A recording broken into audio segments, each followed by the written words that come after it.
Šta nas čeka u 2016. godini? Pitaju se mnogi ovih dana. Počeće verovatno kao i sve ostale, trošenjem teško zarađenog novca na hranu.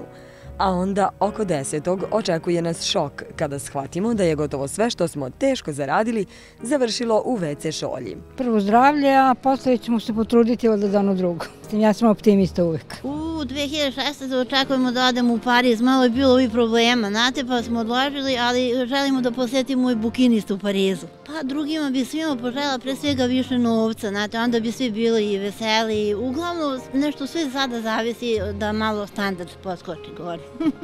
Samo život i mir, ništa drugo, i da imamo što više dece, ništa drugo. Pa svima drugima, ovim mladima, da makar negde dođe do nekog radnog mesta, jer dosta dece odlazi van zemlje. Sreću, ljubav, da ih ispuni celo telo ljubavlju i da to dele jer će dobiti nazad 10-struko više.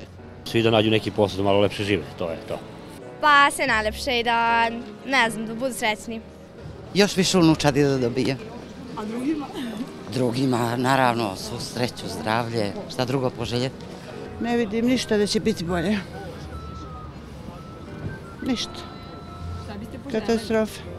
Poželjela bi da ova deca imaju posla, da oni rade, a ne mi penzioneri.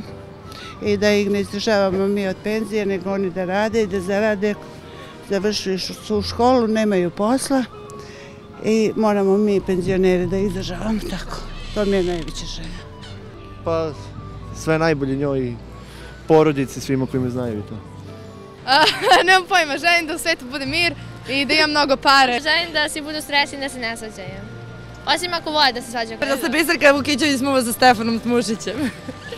U novoj godini penzioneri bi trebalo da dobiju minijaturno veće penzije, ali je zato za 6 meseci produžen i radni vek za sve one žene koje nisu ispunile uslov za penziju. Malo veća primanja, ali i mnogo manje radnih mesta očekuje državne službenike, pre svega u zdravstvu i policiji. Svi ćemo, kažu, morati da plaćamo TV pretplatu. Da li će biti izbora u 2016. to još ne možemo sa sigurnošću da tvrdimo. Međutim, građani će morati da izaberu i novog predsednika, kućnog saveta, u svojoj zgradi. Niko neće smeti da puši, ali zato će svi moći da piju i kupuju alkohol od sumraka do svitanja. Oni koji gledaju zvezde kažu da nam ipak predstoji jedna onako baš solidna godina. Realno, verovali smo mnogo puta i u mnogo neverovatnije stvari. Možda ljudi i pogode.